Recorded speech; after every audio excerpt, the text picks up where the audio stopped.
Welcome friends to my unboxing and review of the 5825U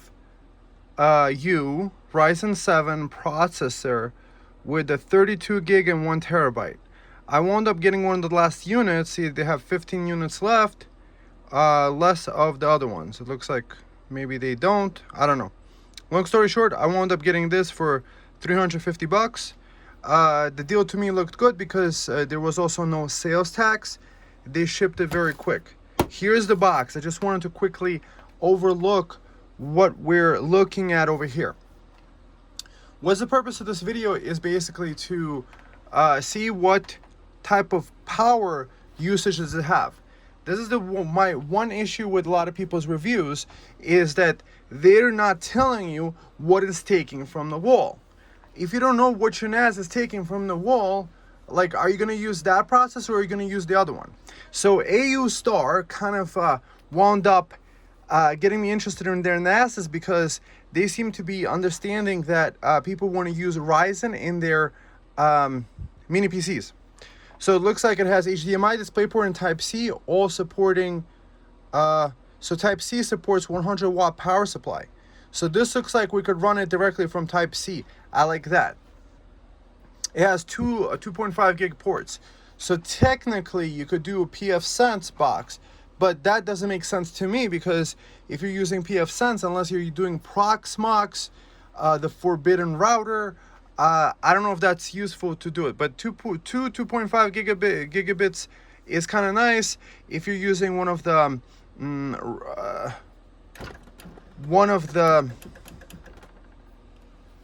Linux services that can combine the two connections together. That's kind of cool. So what sold me on this unit is that it's actually using a 15 watt TDP processor. I'll tell you more about that later. So it talks about like this, and I think it comes with Windows 10 Pro pre-installed on it. I like the white design. I like putting the two drives together. Maybe I should have gotten there's a 4-bay version that's with the same amount of size. That's like $200 more. It's like $550. I was just looking at a good deal. This looked like a good deal to me. Maybe I should have gotten the 4-bay. I don't know. Then you just keep going into the higher and higher numbers. Bigger number doesn't necessarily always mean better. So this I like. Runs off USB-C. Has a nice decent processor. A bunch of reviews. Some people liked it. There's a few people complained that something about heating temperature was too high. So maybe perhaps the product is discontinued, but it says here that there is stock in the USA and Germany warehouses, which is really good. So now let's quickly take a look at what the 5825U processor is. This is one of those things that with getting a whole bunch of different mini PCs that I've been looking for the holy grail of a NAS server and possibly something to mine Monero crypto. Monero crypto mining is more efficient on Ryzen PCs, number one, and number two, not all Ryzen PCs. Like if you're using the 8940 or like the 8-core 16-thread, the 54 watt chips, it's going to take the full 54 watts to mine 4,000 hashes. Meanwhile, if you're using a processor like this one, the 7730U, which is a 15 watt TDP, I think you could mine 4,000 hashes for like 25 watts an hour. So I was just also doing a mini PC test with an i5 4-core 8-thread that did 2,000 hashes at 45 watts. So what kind of wattage is it going to use? So what we're going to first do is we're going to boot it with I'm going to take the drive from here and put it in here because it has software pre-installed. I'm not trying to go through the Windows install process like 20 billion times. I already have the stuff pre-installed on this. Throw it on there, do some tests. We're trying to find out what it takes at desktop. So let's say Windows 10 desktop. So chances are the Windows 10, Windows 11 are going to be more than close enough regarding that. So what also sold me on this is that it's actually using Zen 3 architecture, which is pretty recent. I think we're right now we're up to Zen 4 and Zen 5. But it's a laptop processor, so that's pretty fine. Base clock, it looks like 2 gigahertz, and it's a 7 nanometer process. Yeah, I want the 4 nanometer process. Yeah, I want this, I want that. But then we have to look also at the price versus performance. And, you know, not everybody has a billionaire trust fund, which would be really great. If you guys have a billionaire trust fund, I'm open to donations. But if you don't, I appreciate the likes. Anyways, TDP 15 watts. So that's kind of cool. So what I'm interested in is, what are we doing? Is it at idle? Next, what are we doing? It says on this listing on the AOOSTAR that it max supports 20 terabyte drives. So of course I didn't listen to them, and I wound up ordering. See, it's up to 44. So it supports up to 22 terabyte drives. So of course I ordered 24 terabyte drives because I just don't listen to things. If you're saying 22, 22 is 24, whatever. I don't know about you guys. Like, I don't listen to the things. So like oftentimes a mini PC says, oh, it supports up to 64 gig RAM. Then you put a 96 gig RAM chip in there, you're fine. So 7 nanometer process. And what's also nice about it is, well, PCIe has 3.0. So what that means, if you put a Gen 4 drive, you should be able to get a max 3,500 megabytes a second read and write. About. A Gen 4, it would have been about double that. So that's fine. I'm not trying to have a crazy speed kind of monster here. I just want fast enough and power efficiency. For me, a NAS has to have power efficiency. So let's say what I'm looking at, the opportunity of this unit is that it could, so it has Vega 8 graphics. So if you're doing like Plex, MB, or Jellyfin, those are the 3 self-hosting platforms where you could take your DVDs like that you bought legally on like somewhere like Amazon, and you could like have the collection. It's called legally transferring it to a format that you could watch it.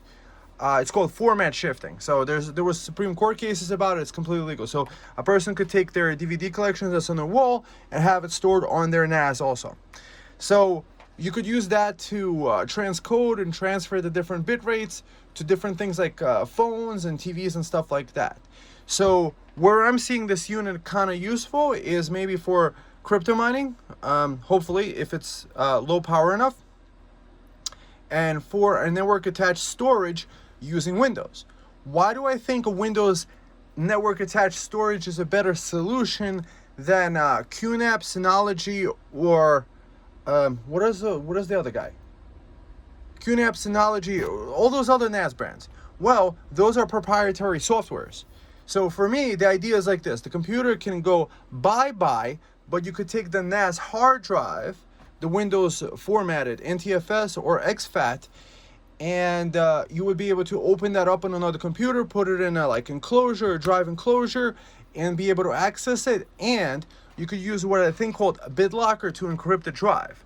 So let's say you have your important video files. Let's say you're doing video editing for YouTube. You're storing it on the NAS, and you don't want anybody to access it. Like, should you lose a drive, you need a password to access it. So that's really good. So with Windows, I know you could create those. But then if you're using Linux, I think you could, but then it gets way too complicated. You guys with the Linux, I gotta hand it to you, like hands down, I left MS-DOS like in 1998 with like Windows 98. But you guys are staying on MS-DOS with all those command prompts. My God, how do you do it? And it should be much simpler, guys. Like, it should be like, there should be an AI function. How do I type in some stuff and like and turn it into a graphical user interface? That's what Windows did, and that's why people keep using Windows. But then Windows 11 is going into the hey, requiring an account online with Microsoft, sign up, upload all your data. Like this laptop, it's probably gonna tell me like some advertising right now, like turn on virus protection, get the whatever other things. This is a Windows 11 install that HP did, so it has all the bloatware from Microsoft, it has all the bloatware from HP, and everybody just keeps popping up messages to me, which I didn't ask for. So that's why I like Windows 10, is that it has less bloatware, and plus there's a way to make a USB drive that just doesn't install it, and bypasses like TPM checks and doesn't encrypt the drive right off the bat. So what is the minus to this CPU? It's just this PCI 3.0. So less lanes that we're talking about. But otherwise, for a NAS like this that has 2 SATA drives, and it looks like NVMe drives, it could have 2 NVMe drives. That's kind of interesting. So we want to test the speed of both NVMe drives. So that's kind of cool. So M.2 NVMe SSD times 2. Are they Gen 3 by 4 or are they Gen 3 by 2? What is the speed of these SSDs? That's what I'm interested in. I do like that it comes with the 3200 megahertz RAM, 32 gigs for $350 and no extra tax. I just thought it was a pretty decent deal. Otherwise, I think they have really cool stuff. The stuff that I was looking at, which you can't buy, you see, like there's no button to buy, there's nothing to buy online, is this one for $699. It has like 6 bays, and it uses the newest, one of the newest 8845HS processor, and it has so many, it has a ridiculous amount of drives. And it has the Zen 4, so that one has Zen 3, and it uses the 4 nanometer process. Has the newest graphics chip, the 780M, one of the newest ones. So this NAS is pretty cool. $699, but I just can't buy it. And it's $699 with no RAM, nothing. That one's $350. Yes, only 2 drives, but it's gonna take littler space. You could still encrypt it. I could play around with it, and I was just interested in what the 5825U has on it. Maybe the other option that is also a good one. I don't know. I don't think the Intel N100 is worth it. It's worth it maybe regarding that. The side thing is cool. The N100 is, I think, also a 15-watt TDP chip. I'm just not too impressed with it. This design doesn't make it look good. I like this trash can Mac. This one is kind of cool. So for the same configuration, yes, it starts $50 higher, and it does ship May 21st. So for 32 gig is $519. So $170 more. Maybe I should have bought this, but I already bought that one. If anything, I'll just buy a second one. You know, what's money between friends, right? 19 volts, it's taking the input. It doesn't look like this one has input of USB-C connection. I love that idea of being able to power it off a USB-C. Why is USB-C important? Is that you could run it off a battery bank. I have a battery bank right here, an Energizer, 300 watts. So I could just plug it into the power delivery, hopefully, and then we'll be able to see how much wattage it takes directly from a battery.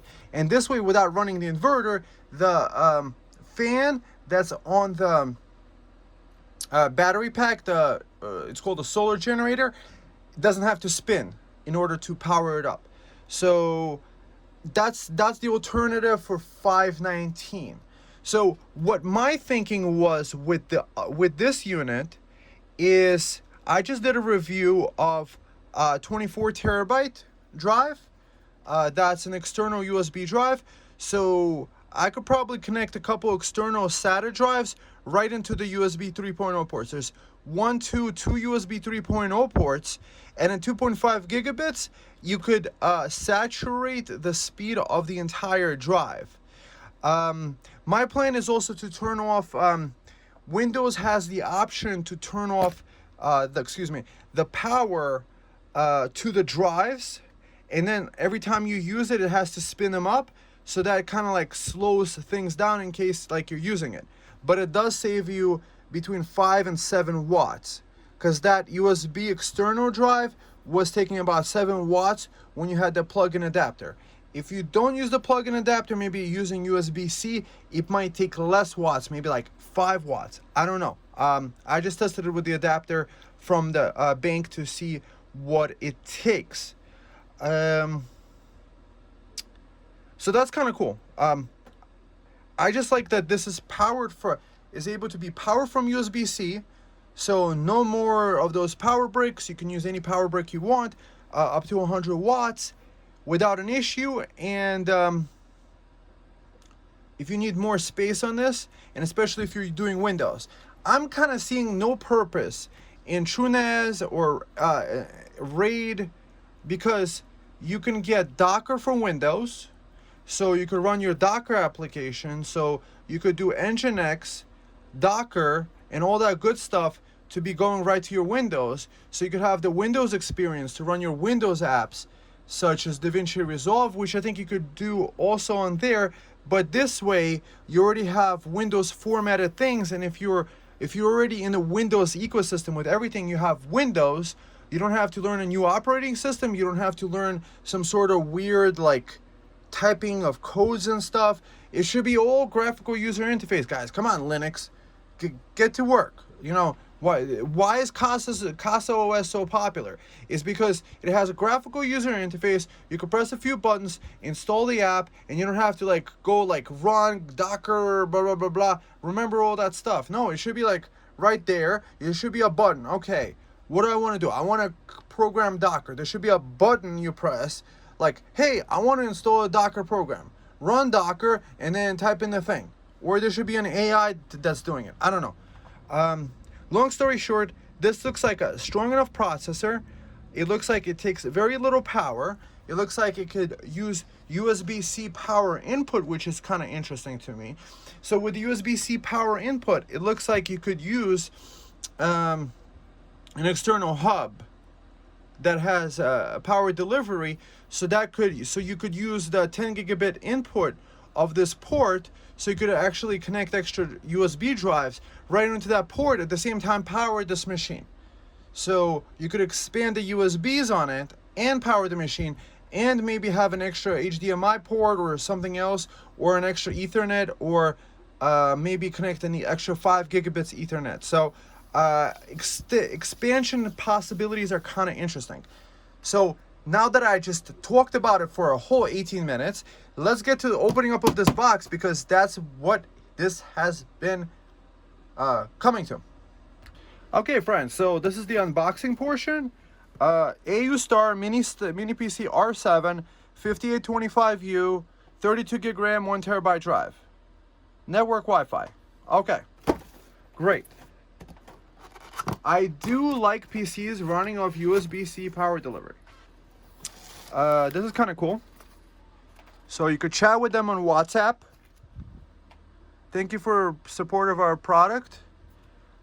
For me, it just feels like these guys are just really about making quality products. This AOOSTAR has gotten on my list. Please use this. If you encounter any problems, contact us. If you encounter an issue requires telephone or voice, AOOSTAR@outlook.com. Okay, that's really good. Multi-languages, I appreciate that. Thank you so much, guys. Thank you so much. Okay, now, this is a warranty card. How to remove and install. So installing hard disk, you got to remove those screws on the bottom. Put the drive in there, and put that. So what we're gonna do is first we're gonna take this drive from here and just stick it in there and boot it up with that, because I have Windows pre-installed there. We're gonna see how much it's taking from the power bank via USB-C power delivery, which hopefully it has, and then we're gonna be able to figure it out. So over here it looks like it has all the cables and stuff. Power brick. The power brick is nice, as UL listed. and its output is 20 volts, 5 amps. That's interesting.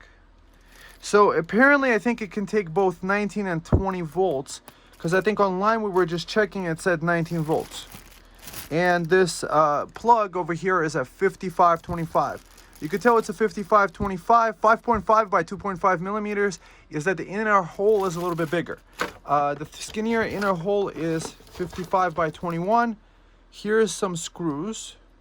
This looks like to install the hard drive. Of course, an HDMI cable. This goes in a pile of 1 billion HDMI cables I got, which is great. For the apocalypse, you definitely need HDMI cables, because people could use that for self-protection measures. Okay. Now for the main attraction here. The main attraction is this guy. That's kind of cute. That is cute. Like, my first impression is it looks cute. That little cartoon character on it looked fantastic. Okay. So, wow. Aren't you a cutie pie? Okay. So apparently, size-wise, it's not bigger than a standard drive. Like regular NASs, they're kind of like stand like this. So these guys decided to make a tower. So this thing pulls off, and over here it looks like you could unscrew the stuff. It looks like we have the cooling, the CPU over here, and it looks like the screws don't come off on the bottom, but they come off on the top. So this thing is incorrect. See over there, it said take the screws off from the bottom, unless we take the feet off, which hopefully we don't have to. So 20 volts, that's really nice. Okay, so we got the 20 volts. So quickly, let's measure it so that we know what kind of measurements we have here. It's about a little shy of 8 inches, so 8 inches tall. And thickness at the top is about 5.5. And across is about, let's say, at the fat side, on the bottom, about 6 inches. So a little shy of 8, 5.5 this way, and at the fat side about 6 inches. Okay, so we measured that. Next, let's pop this guy open. What do we have here? So I'm not going to put the SATA drives in yet. I just bought 2 refurbished 24 terabyte drives. They cost, I think, about $279 each. So this looks like a stainless steel. Oh, okay, it's good. It's magnetic. That's good.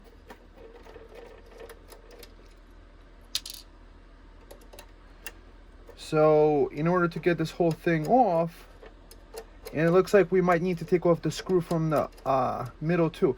This might take off without it. Okay, perfect. So this is the caddy. It looks like it has captive little things here. So you could just put the drive and slide it right in. And on the back is a back. So really nice flows through design. So the hot air rises. So it just pushes the cool air from the bottom and just lets the hot air escape. So it looks like these drives do pull out. The caddies do pull out without it. In order to pull off the caddy to get into the computer, we have to pull off these screws.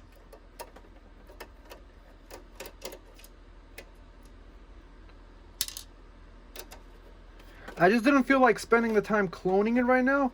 I just know on that PC I did have a more or less updated Windows 10 system with the crypto miner installed, because we're trying to check the crypto mining ability of it.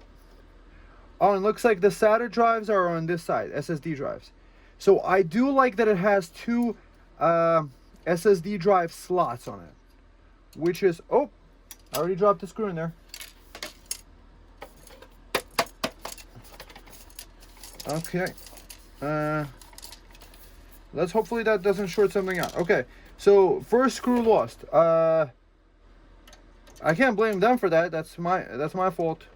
I should have a better magnetization on my screwdriver. So speaking of that, let's use a screwdriver magnetizer thing. I don't know if that's gonna help, because we don't care about our people's watching time. We're gonna just do everything on camera, because everybody else likes to leave that part on the cutting floor. So this thing, I think you just put it in there, and then you go like, there you go, there you go. Get that screw, get your screw on. So that supposedly magnetizes it. And then you could put it outside the thing and not demagnetize it. I don't know why you would want to demagnetize it. I don't know. So there's one of the screws.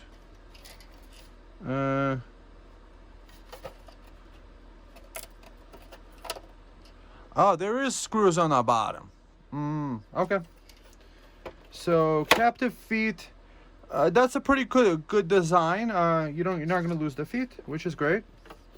You don't want to be losing feet nowadays, right? I don't know if you were supposed to. Okay, hopefully the more magnetization is going to help it.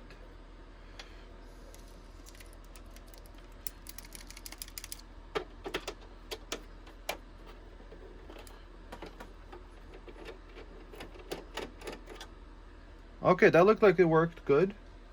Is this the same screw? It looks like the same screw. Okay, good job on using the same screw. At least it looks like the same screw. I can't tell the difference, so it's probably the same screw. So good job on that, AOOSTAR. And I also like the white design of this. They have a black NAS too. It just white looks so much more modern. Okay. Oh, so now this guy pulls off. Over here, it looks like this is a 90mm fan, it looks like. If you wanted to, you could probably replace this with Noctua. Oh, okay. Okay. Perhaps this didn't even need to get removed. I don't know. Anyways, we found the screw. So we have the inside of this. So it looks like it uses cheaper RAM and an AOOSTAR 1TB NVMe drive, which we don't know what speed it is. So it's 95% chance that it is a Gen 3 NVMe, and I think in here I have a Gen 3 NVMe drive. So we're gonna pull that guy out, put it in here, take this guy out, and maybe secondarily, okay, I'm kind of thinking, can we use a drive with a heatsink on it? So what we're gonna do is in one shot, figure out if we could use a heatsink with this guy. So this guy goes in like this, right? So, right? I think it is. Or it probably is that way, because this, would it work this way? Yes, it would too. So either way, there's a little bit of space over here. And it looks like you could put a drive in there. So I do have a Samsung. Okay, so this screw is different looking, so we're not going to lose that one.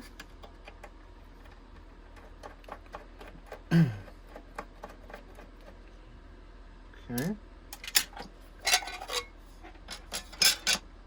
So apparently putting a pad on this is kind of useless. This, I think this is a Gen 4 drive. So If it's a Gen 4, we'll be pleasantly surprised. We're going to pull this guy out. So we're not going to see which operating system is installed. It's probably Windows 11 in there. We're just going to swap the drives out and just boot to it. And because this is a Ryzen system, it should have everything installed. 1 terabyte drive is still worth like 50 bucks. 32 gigs of RAM, that's worth another 50 bucks. So we have 100 bucks just in that. So if you really think about it, the CPU, Wi-Fi module enclosure is like 250, which I think is very reasonable. So I'm gonna put this guy aside.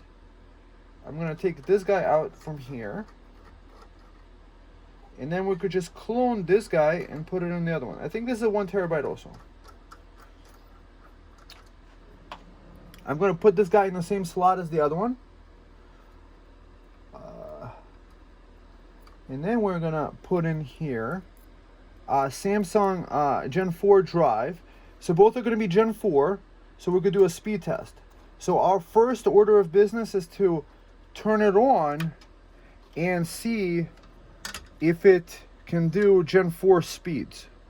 So that's a cool design. Okay, so the air comes in here, it goes through there, gets pulled in through here, and cools down over the heat pipes over the CPU. So I'm not gonna pull off the CPU fan because it's probably installed good, and if there's a thermal paste issue, probably nothing to worry about because it's a 15-watt CPU. And over here, it looks like this is not a PWM fan. You see that kind of like connector over here. But is this connector a PWM connector or not? This looks like a 4-pin PWM connector, but the fan itself is not a PWM fan.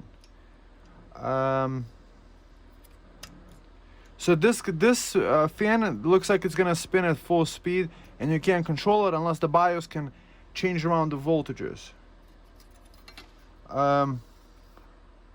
So this guy apparently does power delivery, and micro SD slot over here, and there's a plug-in thing here too that accepts 20 volts. Audio headphone jack. I don't know about the 4K. And this is an Intel Wi-Fi card. I'm not going to be using the Wi-Fi, but I'm not going to be disconnecting either. Perhaps, yeah. So now, let's populate this and put in a drive with a heatsink.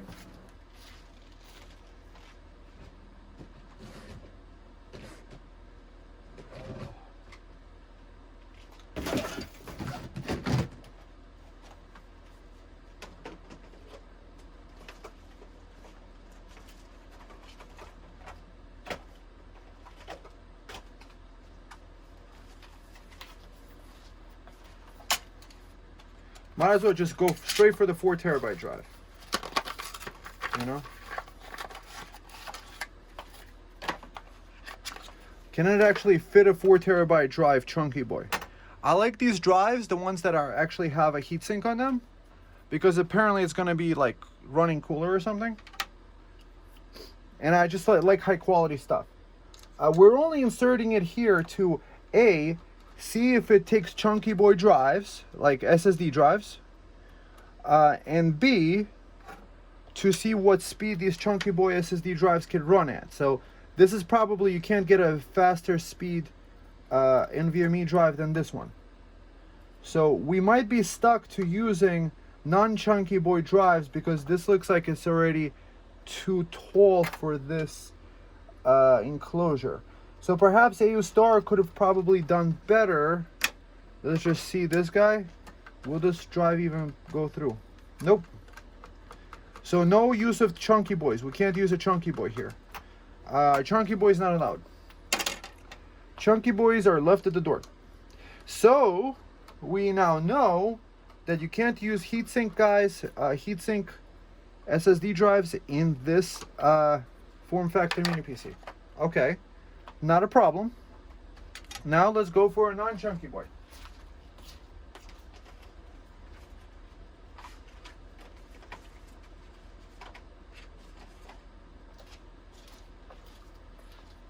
So now we're gonna stick a Gen 4 NVMe SSD in here and see if that runs faster on these things.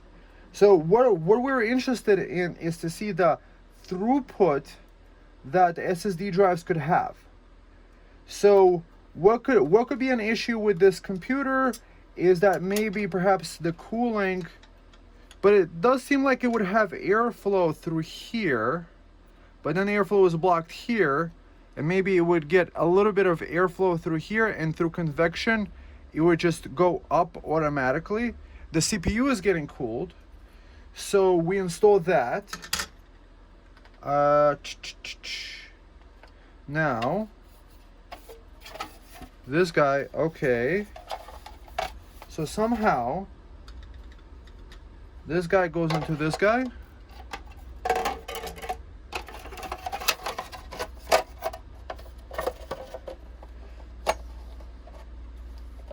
And then we put this guy into this guy, like this guy.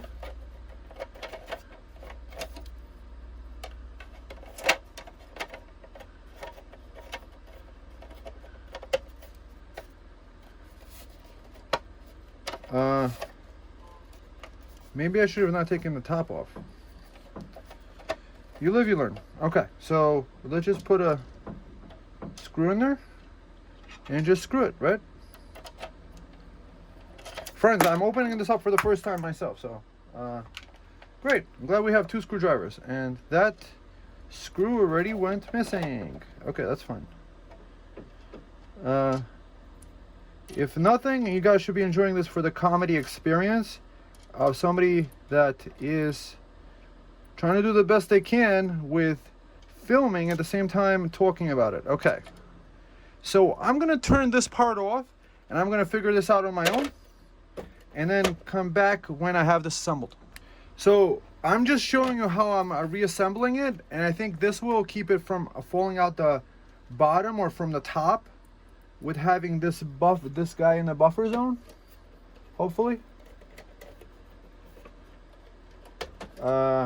Okay, not so much. And then we just flip over like this, and then hopefully a comedy show. This is, oh, so if we put it like this, right, and then we put this guy on, and then we put this guy on, and then we flip it like this, now the screws are in place, and now we could actually screw them. So one screw is somewhere on the floor. A couple of screws are missing at the top, but that's okay. We're just trying to boot this computer up.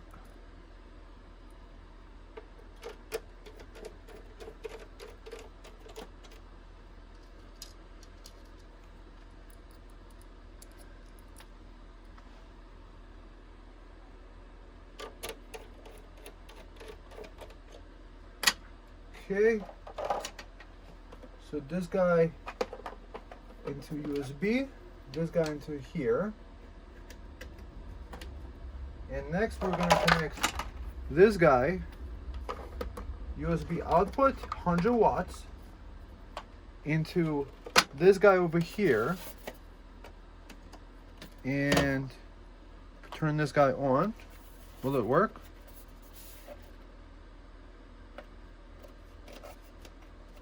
So this kind of button sucks.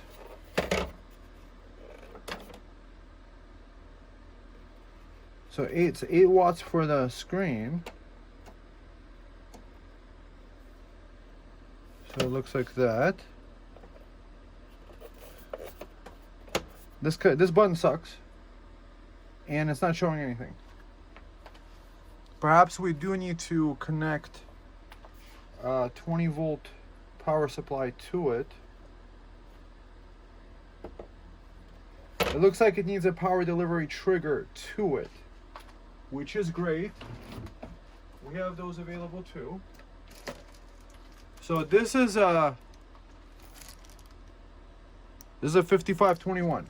We need, I think, a 5525. Let's see if the 5521 fits. Nope, we need a 5525. Be back. Okay, so see this, I have found this converter 5525. That's the bigger hole over here. to, it tells the 20 volt 5, power delivery can do multiple voltages. It could do 5 volts, 9 volts, I think 15 volts and 20 volts. I think most common ones are 5, 9, 12, and 20. So this one can do 20 volts. So what you need is a converter. This thing has a chip. It tells the power delivery that it needs 20 volts from the power delivery source.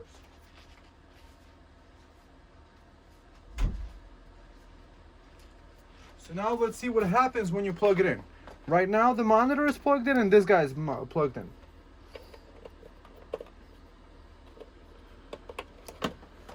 Does it turn right on? No, it doesn't. Okay, so you have to press the power button.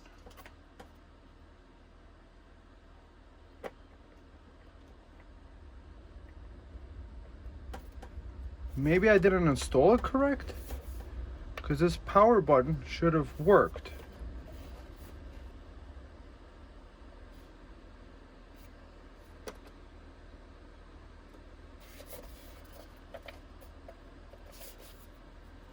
Maybe try again with this, like this.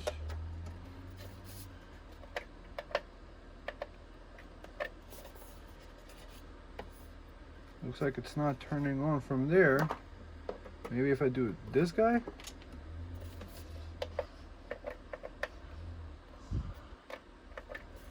Okay, we're not getting any screen output on this.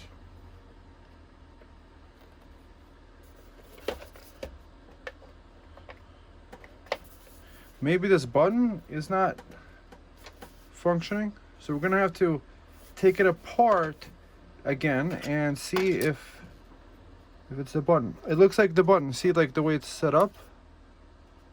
I think I might have broke the button. See? Uh-oh. We shall see. So it might not have to do anything with the power delivery. I'm gonna take this apart and see what I learn.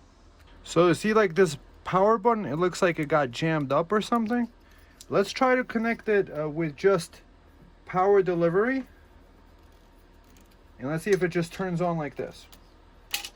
We'll just connect it upside down so that the fan doesn't get hit. Let's see, power. Okay, so it does function from the power delivery. Okay, interesting. So on boot, it's about 21 to 25 watts. Let's see, connect this guy and see what it shows up on the screen.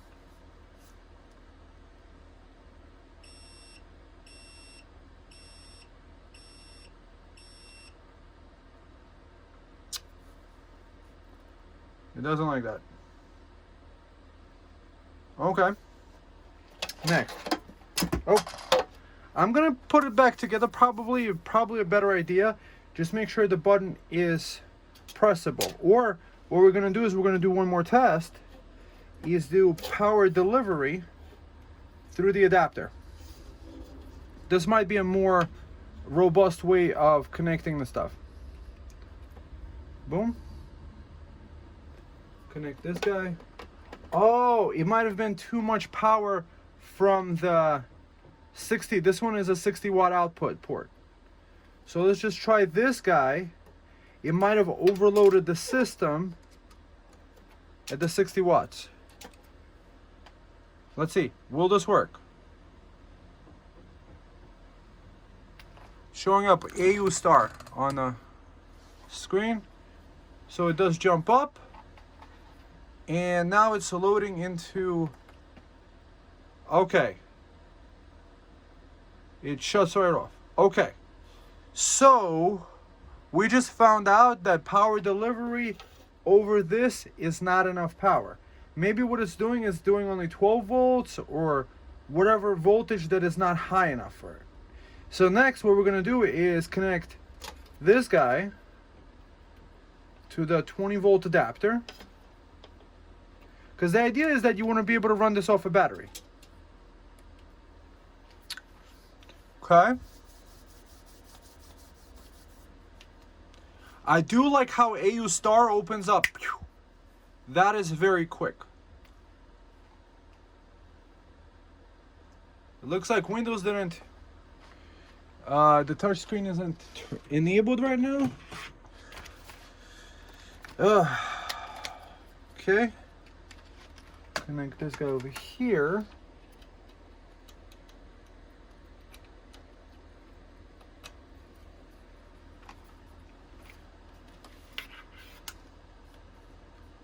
Turn off PC.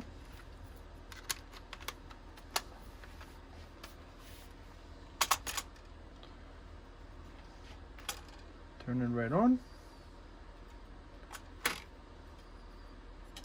That's the ideal way of being able to run this system, is from the thing. I don't like this button. It's kind of like, I do like the fast boot time. That is nice. Just from the boot time, and it just turned off and shut off. What is the issue? We're doing more than enough wattage on the input. Is it spiking above 20? Is it spiking too high? Is it, what's the issue here? We're giving it enough power. Maybe it's this. Disconnect this guy again. Let's see. So it might not have to be with that port. Maybe I got a bad unit. Maybe it's the two SSDs in one.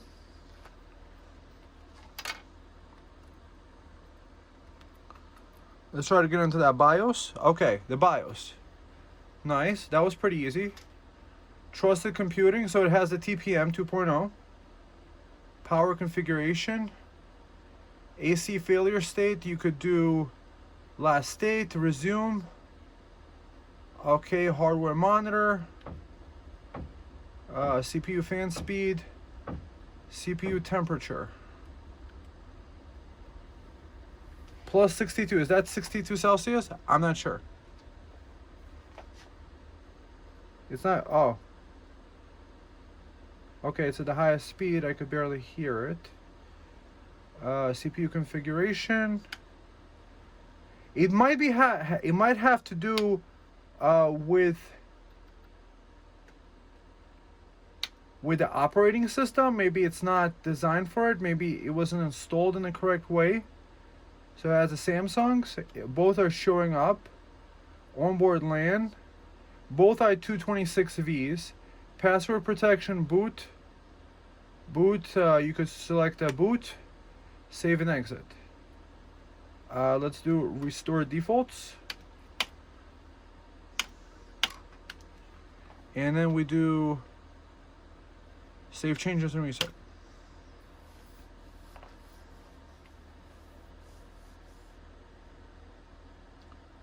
Maybe it has to do with using both this monitor and that together.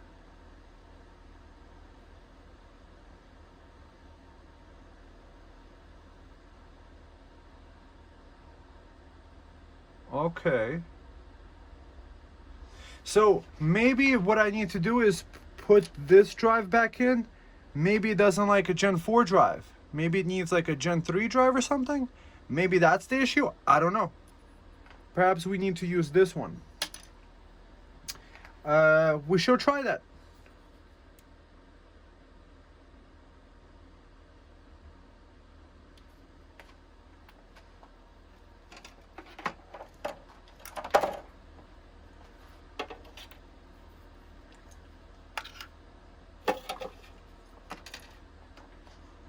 So now I put the original drive back in, and let's see how it boots up with the original drive. Unless maybe it doesn't like the 4.0 NVMe drive in there. I don't know. We're gonna have to see.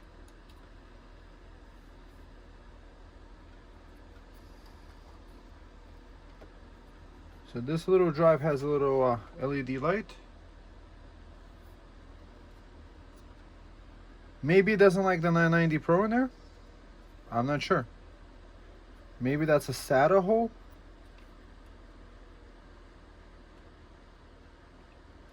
Maybe I gotta take that drive out.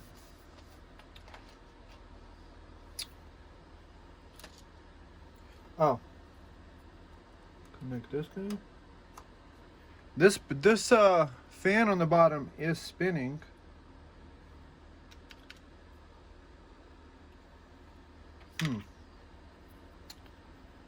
Okay. Disconnect this guy. This might be a 4 terabyte NVMe drive thing situation. I don't know, guys.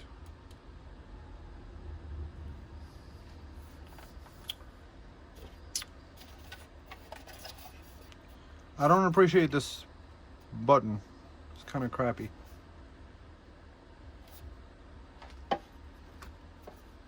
So I think it has to do with this drive over here. So let's disconnect this and unscrew the 4 terabyte. Maybe somehow I need to install Windows first and then use it. Maybe that's the situation. I'm gonna take this guy out, put this screw in here, put this screw back in here, and then I'm gonna try putting the pre-installed Windows drive back in.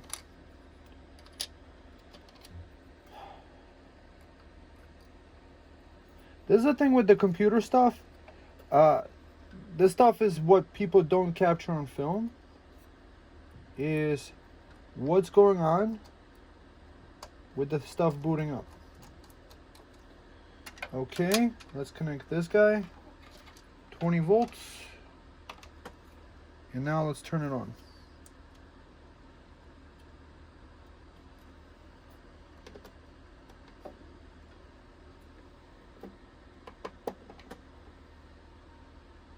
Okay. Let's see if that works. AOOSTAR. Please load, please work, please work, please work. 2036. See advanced options. Troubleshoot. Advanced options. Let's do startup prepare.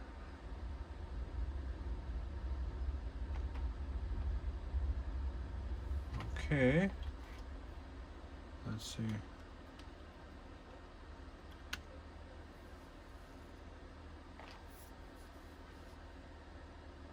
We're just trying to boot up into Windows.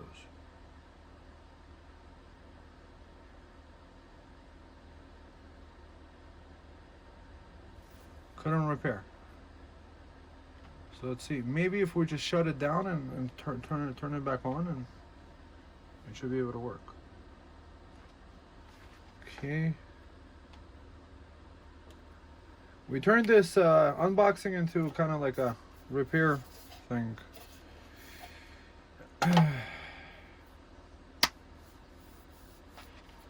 Hopefully this works. Come on, baby. Yes, you can.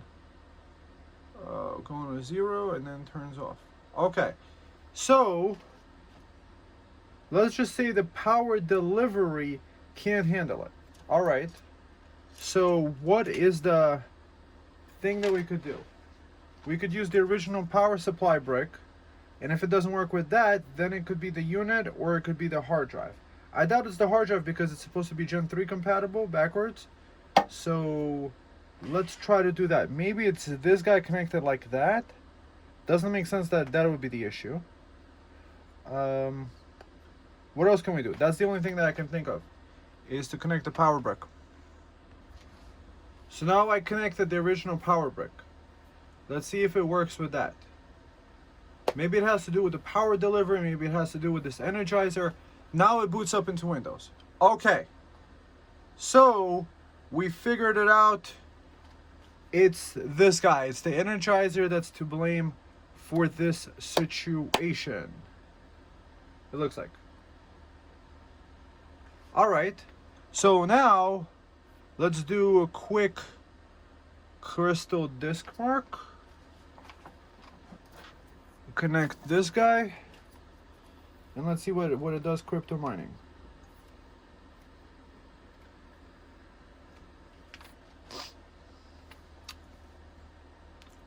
Permission granted.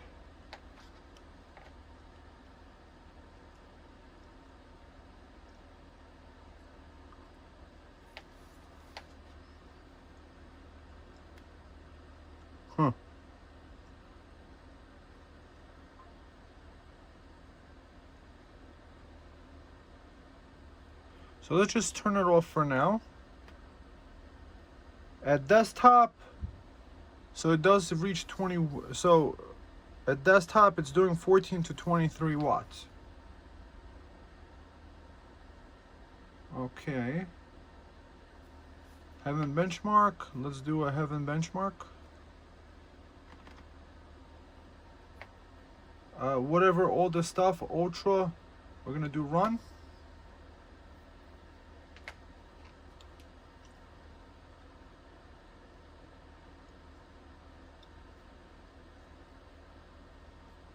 We're getting 26.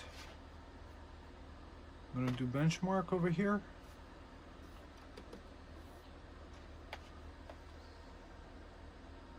So during the heaven benchmark, it looks like it's doing 55 watts. 27 frames a second. That's pretty decent for an integrated graphics.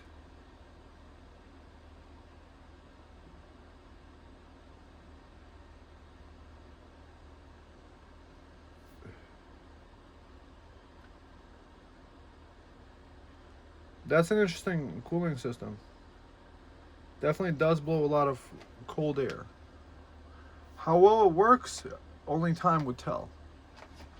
So I'm gonna come back as soon as it's over to see what we're looking at. So with this benchmark running, we're doing like 55 watts, but that does include the monitor.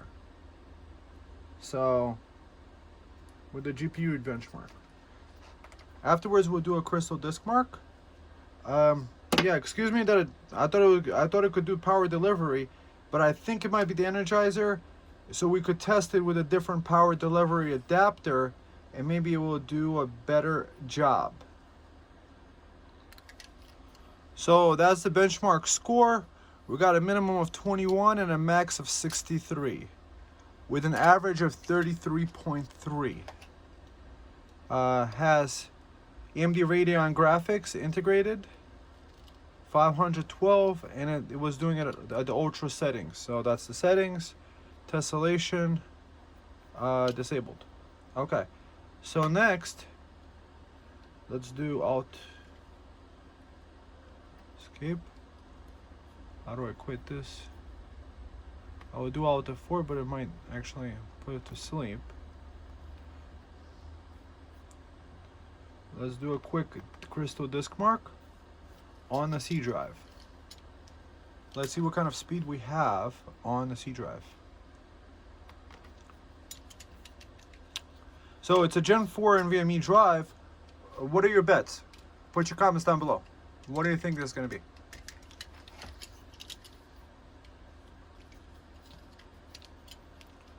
So it looks like it's a Gen 3 by 4. Because it's doing 3,400 megabytes.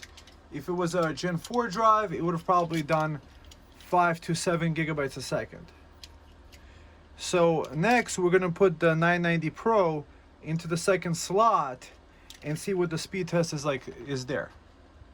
I do like that it's taking very little power doing that test. Let's do performance.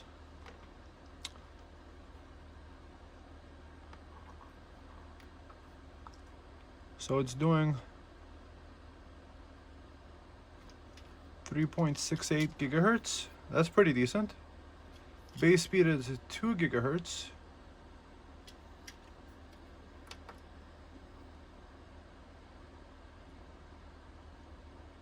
It does jump up a little bit. These are actually pretty decent speeds over here. Very decent. Huh. Interesting.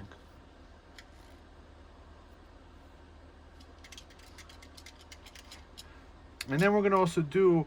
So we got to test the sec... Why did it do that? There's a 300 watt power inverter in there. Why would it shut off from it? Interesting. So what I might try is maybe a different power bank, because that's kind of weird. That should have not shut off. Some sort of oh, maybe it's because it's at 19%. That's why, because it's at 18-19%, so it can't handle the power output that we were doing to it. So time to switch up the power supplies. So this is round number 2. So I'm gonna disconnect this power delivery thing, and this bank is fully charged up, and this little adapter thing can do up to 100 watts power delivery. So this monitor, I think it took 9 watts from the stuff. So let's see if this works. Let's see if it actually boots up with the power delivery with a fully charged up bank, as opposed to the other one that was at a low percentage. I do like the quick boot time with the AOOSTAR, just like bang, and I'm in Windows. Jumping around. Are we in Windows? So it doesn't look like it likes it. It might be doing a boot loop.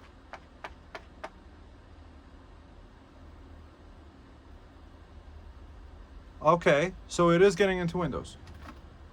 Okay. So guys, it's not the fault of the AOOSTAR. It was the battery bank that I was using, a 300 watt. It was fully depleted. So it looks like we could do USB-C power delivery to it. We're doing 33 watts. This guy is not working because I think we need to install the driver. I'll be right back with the driver. So I am getting a boot loop over here. USB-C power delivery with a different power delivery block. It's not working. I think what might be happening is it might be doing a spike in power limits. I don't know. So both via USB-C power delivery, at least with this Windows 10 operating system, it's doing a boot loop for me. I'm kind of not liking that. So now I'm going to use the original power brick, and hopefully with the original power brick it will work correctly. So power delivery is a big question mark. Will it actually work with the power delivery? So right now I have the original power brick connected, and using the original power brick, there's no boot looping, there's no issues. It's trying to do the power delivery with it. It's just the power delivery supplies might not handle spikes or whatever it is. You want to use the original 100 watt power supply. I think it's more designed for this computer, much better. Probably has more stable output. So both SSD slots are Gen 3 by 4.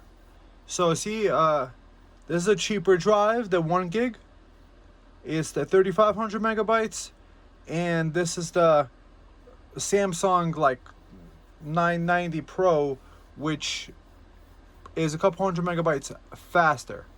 So when you're doing day-to-day operations, probably not noticeable at all.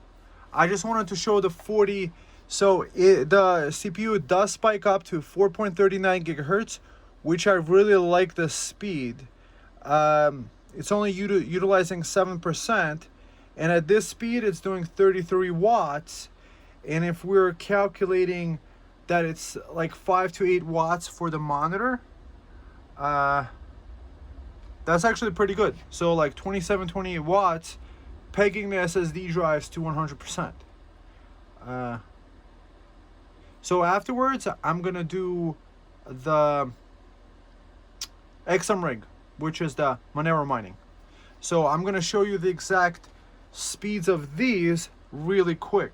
I hope you guys can appreciate the long format that I'm doing, because for me it's kind of fun being able to see what are the specs, what does a computer do. I think in a lot of these videos there's too much of the talking head watching the guy's face as opposed to the technology that's right there, right in front of them. So these are the speeds that you could expect. So what am I expecting for this computer? What are the possibilities with this? Well, this is pretty decent low power use. Like you're pegging those drives. You could get two 8 terabyte drives or two 4 terabyte drives. Samsung does maximum 4 terabyte. So 8 terabyte drives are available. So we do know we can't put chunky boys with heat sinks on them. We do know we could upgrade the RAM, which is nice. We do know that we could put SATA drives in there. See, it spiked up to 51. That's still pretty decent, because the CPU just got to 46. So 41, between 33 and 35. Okay. So notice the Samsung, the best one, is definitely doing better. However, not very noticeable. If you could get the other drive, I just get the Samsungs because for me, I feel like data integrity is very important. And I know the Samsung 990 Pros, at least, they do have a DRAM cache on them. So they do have the ability to saturate it and read and write to it better and faster. So, wow, that's really noticeable on this one. 423 as opposed to 124. Mind you, we were pegging them at the same time. So, yeah, that's the speeds. That's the speeds of the drives. So, now that it's done, is the power going to go down? It does look like it takes between 16 and 20 watts from the wall. So let's say the monitor is 5 watts. So probably between 16 and 20 just being powered on. So next, we're going to let the Monero mining run for a while. And then we're going to see from there how it works regarding the Monero mining, what power it takes, and what is the power output we're getting when we're mining with Monero. So for crypto mining, it looks like it actually does a pretty good job. We're doing 54 watts and we're getting 4,700 hashes a second. Perhaps I should give this like an hour, let it hash for an hour and see what it does when it's heat soaked. Because right now, it's still kind of cool. So does it drop down in the power output? Like, because what I've seen with other devices, like the one that I showed you where I pulled the drive out from, is that because it's a fanless device, I think as it heat soaks, it actually starts using less power. So it actually becomes more power efficient. So it's 5:11 right now. So maybe in 10-20 minutes coming back, what hash rate is it going to do? And at what? See, it's already doing less wattage. And it looks like it's keeping the hash rate pretty nicely about that amount. So just think about it like this. You have a server running anyway. So let's say you have 20 watt overhead. So for 25 extra watts, you could have 4,300 hashes, or see, it's dropping down as it heat soaks. But now also the power level is dropping down. So perhaps maybe I come back and see what power level. Mind you, we do have the case off on it, and it's probably a better situation for cooling than it would be with the case on and having a hot hard drive spinning too around it. So we're getting at least an approximate level about that. The reason why I like doing the XMRig hash is that it's a repeatable benchmark. And the way the hash rate works is that it's a random access algorithm. So it pegs random kind of like operations to the CPU to give you the Monero hash rate. What I found with Monero specifically is that desktop CPUs, for example, the 9700X with the desktop PC does like 180 watts, I think, about when it's hashing, and it does 10,000 hashes for 180. And this one, let's say, would do what? 12,000 hashes for 120. That's already more efficient, maybe having a couple of these. And of course, the 9700X is a 65 watt TDP CPU, so it's already power efficient. But this is supposedly a 15 watt CPU that apparently does boost up to a high amount. So I'm still liking the hash rate. That's actually pretty decent for a mini PC like this. I just figure, what is the use case for this? So this could be a home server, and then when it's not serving files, or it could probably be doing the hash rate and serve the files to you at a pretty fast rate. You could have, like, let's say 4 terabyte. You can also probably install, where's the caddy? See over here, it allows you actually to install 4 terabyte SATA SSDs. They do have SATAs that are up to 8 terabytes, but those are very expensive to get. The 4 terabyte SATA SSDs, they're very inexpensive, and maybe that's the better bet to install it. I do like that it gives you the option to install either or. So technically, this is a 4-bay NAS, because you could put two 4 terabyte SATA drives in there that are up to 550 megabyte reads, and then you could have the two faster speed 3.5 gigabytes a second. So technically, you could actually do some even video editing with this. I'm just trying to figure out what is the best use case scenario with this, guys. Are you guys liking this commentary about it? They do give you all these different QR codes here. Pretty decent design. AOOSTAR is definitely getting a star from me. I just wish the power delivery would work better. I think it just maybe spikes up too high, and maybe perhaps in the power delivery devices that I've been using, at least a couple, is that when it spikes too high, the power delivery shuts off because of the protections. Maybe. Because otherwise, from the AC plug, is that the monitor turning off? Let's see. I think the monitor is set to turn off every 5 seconds. Okay. So now we just saw it drop down to 37 watts. And see, the hash rate already dropped down to 3,400. It was doing 43, 3,400. So we gotta observe this for a little while. See how it operates. I already have two 24 terabyte hard drives.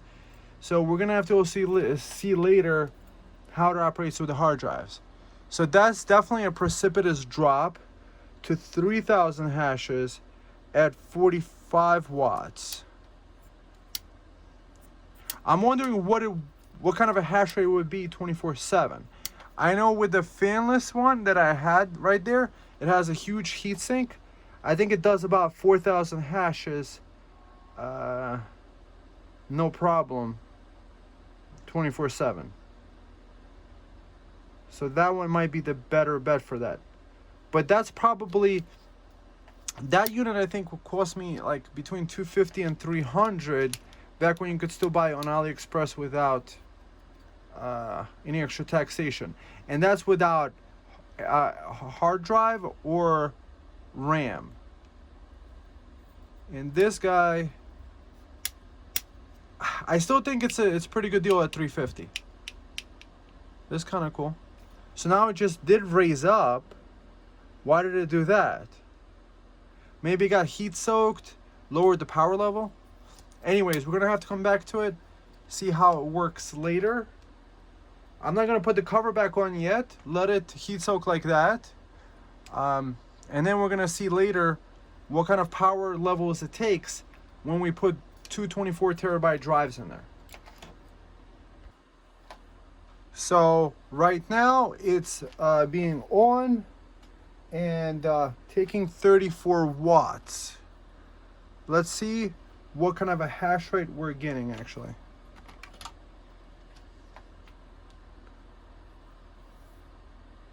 So it looks like while it was off, it was getting 4,400 hashes at like a 35 watt rate. That's actually pretty decent. We're talking about 43 watts with the monitor on. So if the monitor is 5 watts, that's 38 watts for this hash rate. Compare that to the i5 4-core 8-thread processor, which was doing about 2200, about half that, at about this power level. So I would say that's very, very power efficient. So now what I'm going to do is I'm going to turn off the mining and let the monitor shut off after a few minutes. And then we're going to see how much power it's drawing from the wall when it's idling at Windows desktop. So that means that the operating system is running. You could still access it, remotely connect to it, but it's able to actually, okay, I would say that's very good for a hashing PC. $350 for that hash rate. That's pretty decent. Okay, so now let's turn this off. Oh, let's see what. So it is running at a lower gigahertz speed at this hash rate. I mean, I really don't care what gigahertz speed it's running at if it's doing 73% usage. As you could see, 73% usage, and it's doing that hash rate that we're getting right here. That's fantastic. So for me, that really doesn't really matter. So it looks like what happens is that when in the beginning it takes a little bit of higher power level, and then when it soaks up the heat soaks, it drops down to a lower power level. So we're 45 minutes on, and yeah, so let's just see with this XM rig off, what does it take from the wall. So that's not dropping off right away. Actually, it is. So 22 minus 5. So let's just make it 5 to make it a simple calculation. That's 17 watts baseline running at desktop. So I will come back in a few minutes with the monitor off to see what power does it take from the power bank.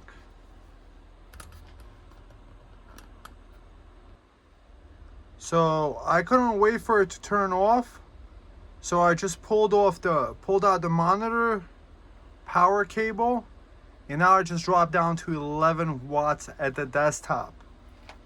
Is that really true? Is that really possible? Connecting the monitor back in.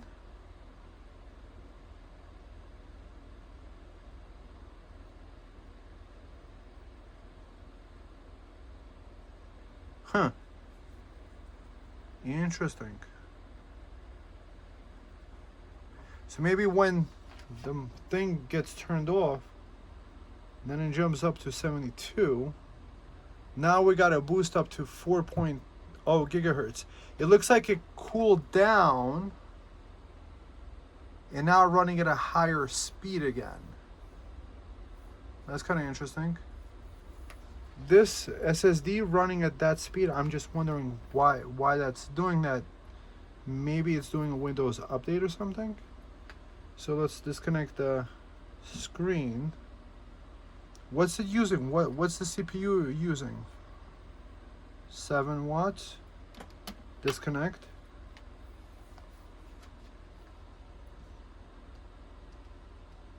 Now 14. Huh. So we were looking at before between 15 and 17, and it looks like we could go down as low as 12 to 14 watts. Mind you guys, is that when you leave a PC connected to the power, it does use up to like 3 watts. It uses from the wall in order to keep the Ethernet port alive, I guess.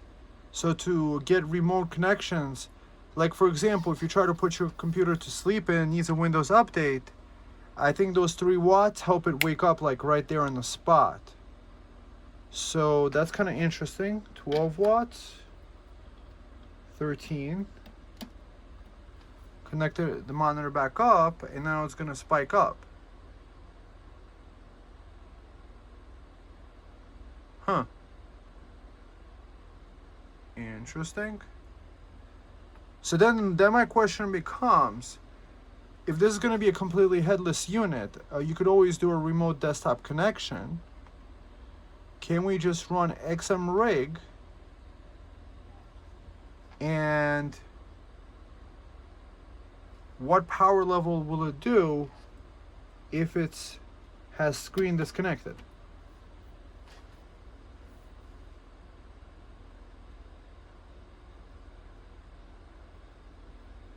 So it looks like it starts at the 44 watts as in the beginning, and then it gets heat soaked, and then it drops down. Huh. Interesting. Huh. So now that I installed 2 24 terabyte drives, I'm copying over from an SSD drive onto the 2 hard drives in there that are 24 terabytes. Both work, and it is copying from one drive to those 700 megabytes of video editing files from the YouTube channel. So these are the speeds that I'm getting, about 170 to 220. It keeps going up and down, 250, 270, stuff like that. So at the transfer of this stuff all at once, we are using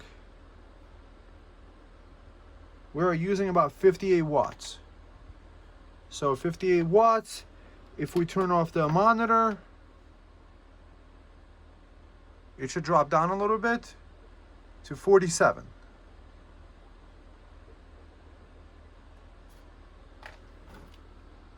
I can hear it, and you know, obviously hard drives, you can hear them, but you do have 24 terabytes of data in a very small package, which is really cool.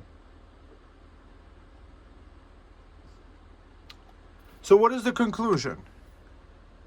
Each hard drive adds about 5 watts of overhead.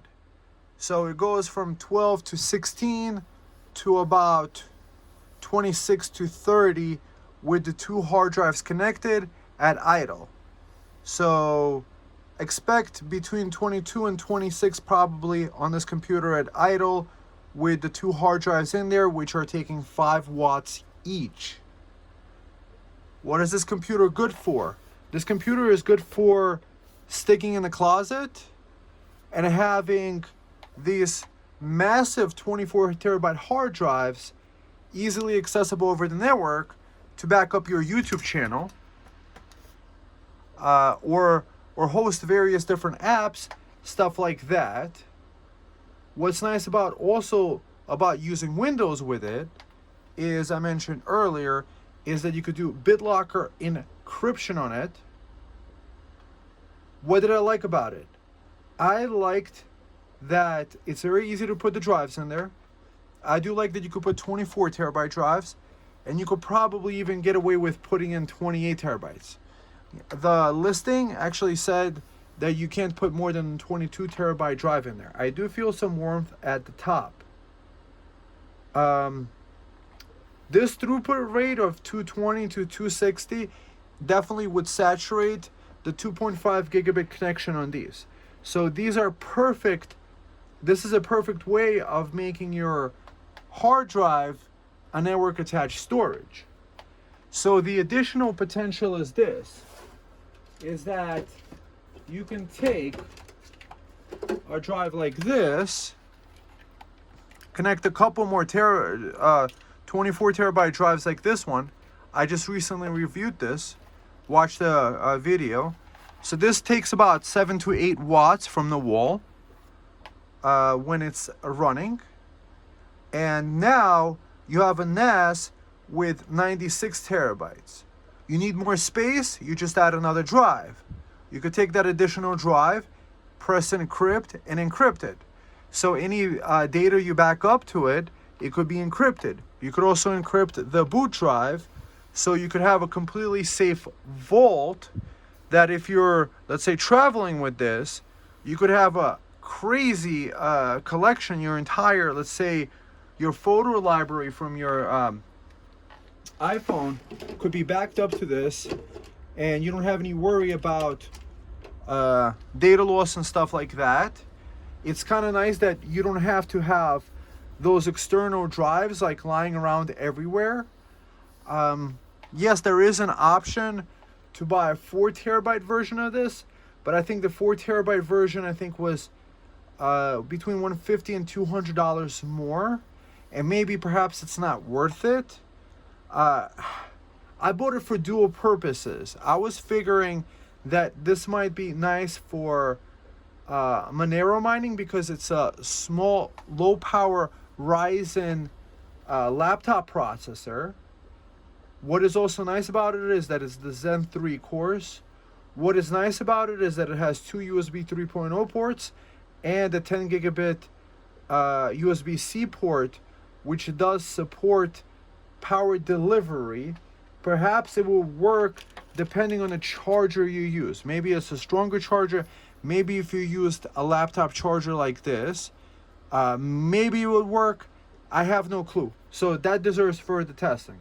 But look, most computers you use with the bricks that you were given. This is a UL certified brick, so you don't have to worry about it kind of malfunctioning, because UL, I think, does a good job certifying their stuff.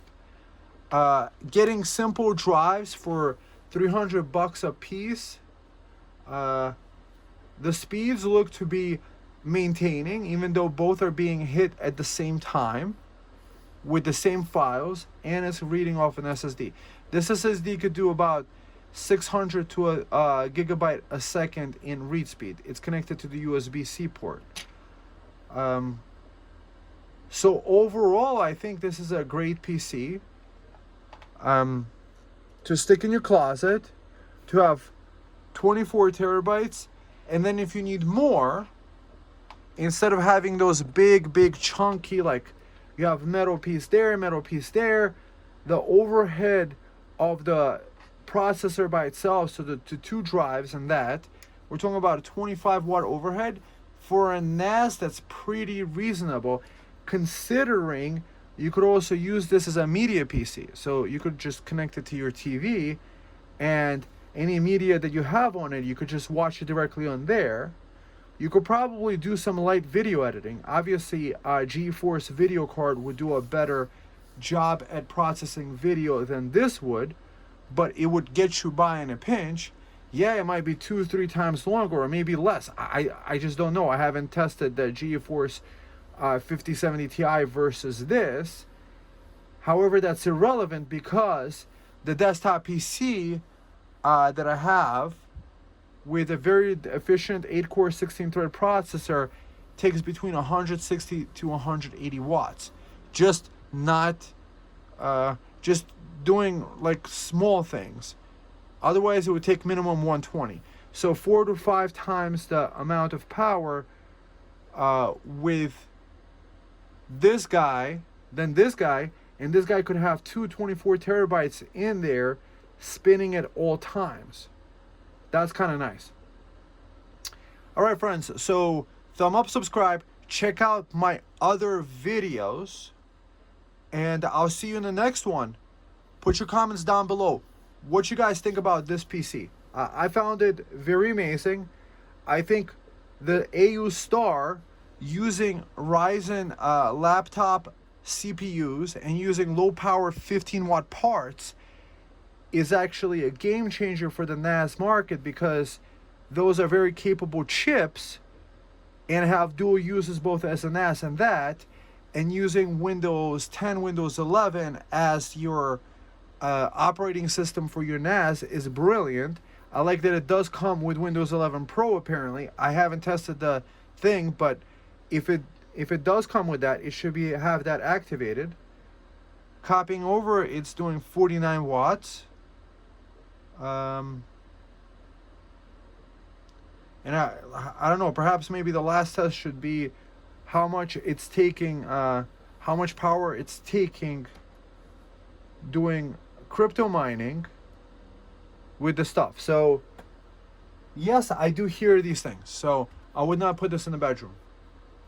This deserves to be in the closet, but so like a spinning hard drive always deserves to be in the closet. Put your comment down below. Do you think the hard drive should be spinning down and spinning up? Or do you think it's better for it to be spinning at all times and just waste the 5 watts?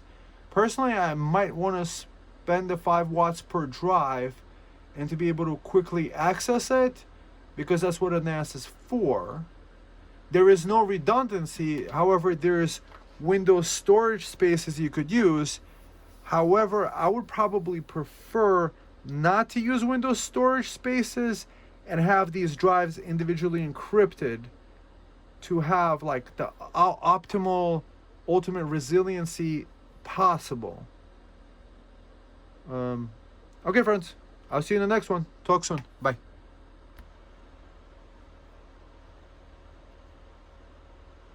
So I just quickly wanted to make this final additional part to the video. This is two 24 terabyte hard drives, HDDs in there, spinning, with it telling it not to turn off. It started at 65 watts. That's with the monitor turned off. So 2 drives spinning, plus crypto mining. It's quickly dropping down to 55 watts, it looks like. So I really think it's within the 10 watt difference of what it was doing before. I think it between like 40 and 50 that it was doing before before the 2 hard drives, which are taking 5 watts each. And it did start out at 65, but it's getting heat soaked pretty quickly. So it looks like the CPU clocks, they're dropping down, but the hash rate, it looks like it's staying up. So we're looking at about in the 50 rate. Now turning the monitor back on,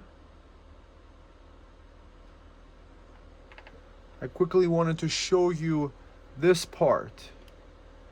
So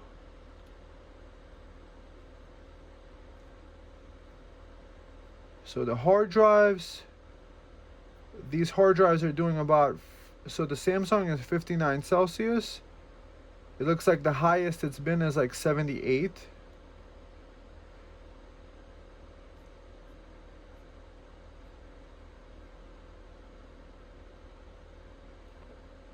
That's really reasonable. So it's doing the 79%. So the clocks went down to already 3 gigahertz. Then it's going to drop down to 2.6 gigahertz. However, what do we really care about? And last thing is that we haven't checked the CPU-Z. CPU-Z says 7 nanometer processor. It says max TDP is 15 watts. However, how does that work? How does the max TDP work when it's doing more like 50? So I think maybe the TDP is more of like a bird's eye view. So that's the manufacturer. It has PCI Express 3.0. The memory is doing 32 gigs at 3200 megahertz. SPD. This stuff, cast latencies. We got the 2 slots. We got the graphics, Radeon graphics, 512 megabytes. I haven't seen an option to set that higher. You probably could. That's pretty decent. I mean, 2 drives, and is doing crypto mining with that, with the 2 drives spinning. That's pretty nice. I don't appreciate the noisiness of it, but it's not the computer's fault. It's more of like having 2 hard drives in there, they generate heat. So perhaps as a heater too, heater source is really good. So bench, we probably shouldn't be benching it right now anyway. You know what? Bench the CPU. Let's do it. Let's do it while we're... So this is the worst point, you know. We've heat soaked it. We're running it at 100%. Wow. Okay, this poor CPU.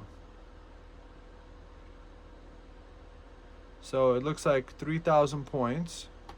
And what does it look like? Let's see. Let's compare it to 3700X. So the 3700X is definitely bigger, but it's a similar generation, but it's not that much worse off. Interesting. Okay, friends, that's it. I'm done. I gotta rest up. I hope you found the video enjoyable. I hope you found this extensive video stuff interesting, as I did making it for you guys. This is a really cool PC. Just, yeah, I would recommend it. Okay, friends, talk soon. Bye. So I keep coming back. So now that it's a little bit heat soaked, it's doing the crypto mining at 52 watts. But what I noticed also is that if you leave this cover off, it seems this cover is like against dust. The airflow over here, the warm airflow, is actually pretty decent. But what you might notice is that if you put this thing, it makes a really crazy noise. But if you remove this, it is actually much quieter. So, last point I wanted to make about this. Probably keep this cover off. It looks pretty, but I think the airflow is better with this thing not blocking whatever miniature amount it would block. So I would keep it that way, put it on your shelf, and forget about it.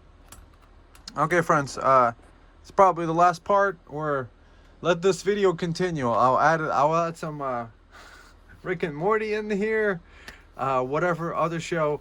Put your comments down below. What did you guys find most entertaining about this PC? What did you find you wanted more of? I tried to make it... Look, I'm trying to do the best I can here without turning this into a job. You know, I love PCs. I love playing around with them. And I'm just doing what's fun for me. And with replicatable tests across the board, I think this whole seeing the power levels of the computer is revolutionary compared to whatever everybody else does, like playing a video game, which is kind of like every video game taking different kind of power levels and things like this.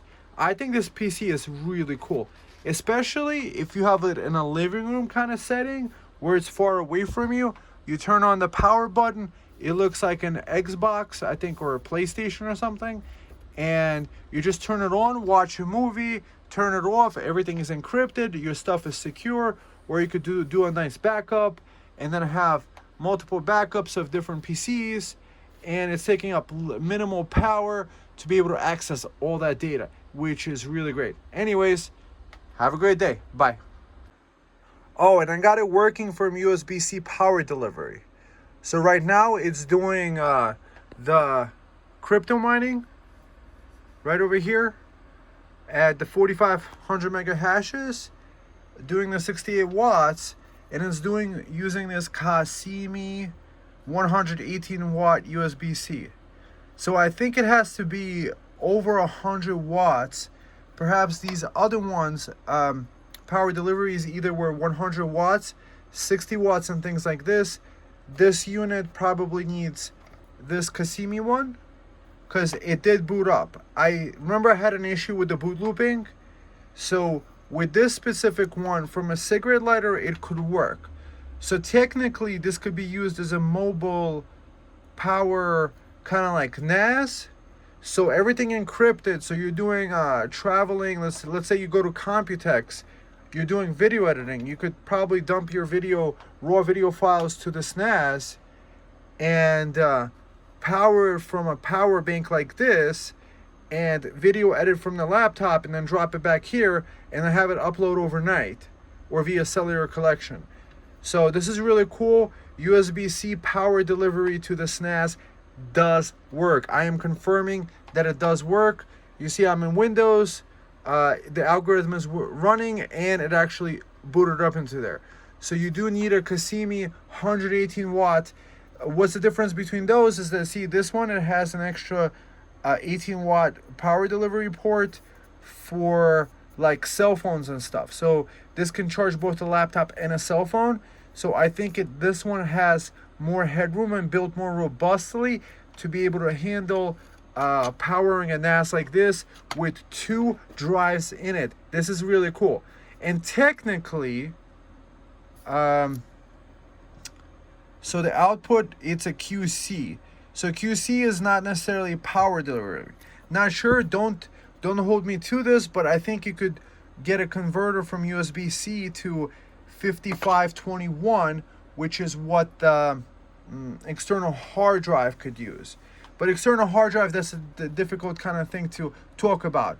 Most important is that we figured out this NAS, that it works. You could power it from a power bank. What does that mean? Well, technically, you could have a solar panel recharge this bank, or like a bigger one that could handle a lot more solar power, because at 66 watts, this wouldn't run out. Yes, but running it from DC, you're actually losing a lot less power. As when you convert this guy from the AC, the battery power has to lose about 10% in the conversion. So in order to do, let's say 70 watts, it actually has to do like 77 watts output from the battery in order to get 70 watts out there. Here, it just takes the battery power, and maybe you lose like 5%. So maybe it would take 72 watts in order to run a 70 watt load. So you would get a much more efficient system, and then you could use the AC plug. Also, the AC plug has at least 5 to 10 watt overhead on smaller power banks. On bigger power banks, it takes a lot more. So if you could run something from USB-C power delivery with a power bank, this is a much better option for that, because you'll get a much longer time, and this extra 5 to 10 watts does add up. So imagine over a day, over let's say 7 to 8 hours or 10 hours, that could be an extra 70 watts. So using one of these could actually last you much longer and have a PC that's running from USB-C power delivery. I got a feeling that every computer like this should be running from USB-C power delivery, and show me a NAS that can actually run from USB-C. This is just fantastic. I am just blown away, astounded. This is great. It's staying on. It's already been like 5-10 or at least 4 minutes that I've been ranting and raving, and really happy with this NAS. So this NAS I'm really happy about. They still have a bunch of these units at the AOOSTAR website. Of course, I'm linking Amazon link first because I get a kickback from that, but probably buy it from the AOOSTAR website because of no sales tax, and probably might be a cheaper price, stuff like that. And they sent it quick to me, so I'm really happy with the company.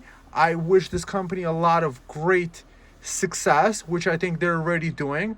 I almost kind of feel like the brains of these, what this company reminds me of is somebody that took the power, the capability of a chip and gives you optimal performance out of it, giving you two Gen 3 by 4 speed SSDs plus the SATA plus the 10 gigabit Ethernet, plus you have another two 10 gigabit USB A ports and power delivery.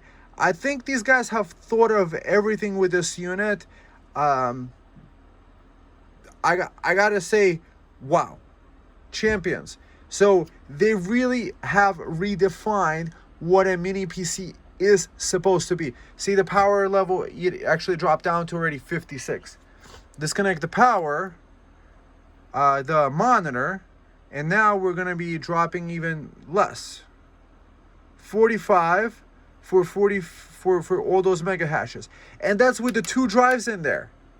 So 46 watts, mining crypto, and being powered on.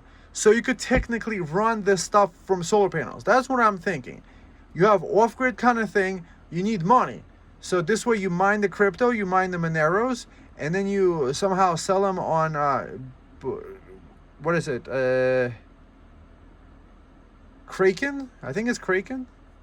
I'm not a crypto guy. I just installed the crypto miner because it's a good test for computers, and I figured other people might want to be, but this is great. So it's a NAS, it's a crypto miner, it could be a pfSense router, it could be an encrypted drive, an encrypted vault, kind of like a Windows 10 PC where everybody's trying to push you onto Windows 11. Wow, guys, I am astounded. Okay, any more praise? Yeah, and this was the drive in there. So now I have an extra 1 terabyte drive. Hopefully it's still fine. So 46 watts. That's fantastic. All right, friends. I'll see you in the next one. Thumb up, subscribe, and I'll see you in the next one. Bye.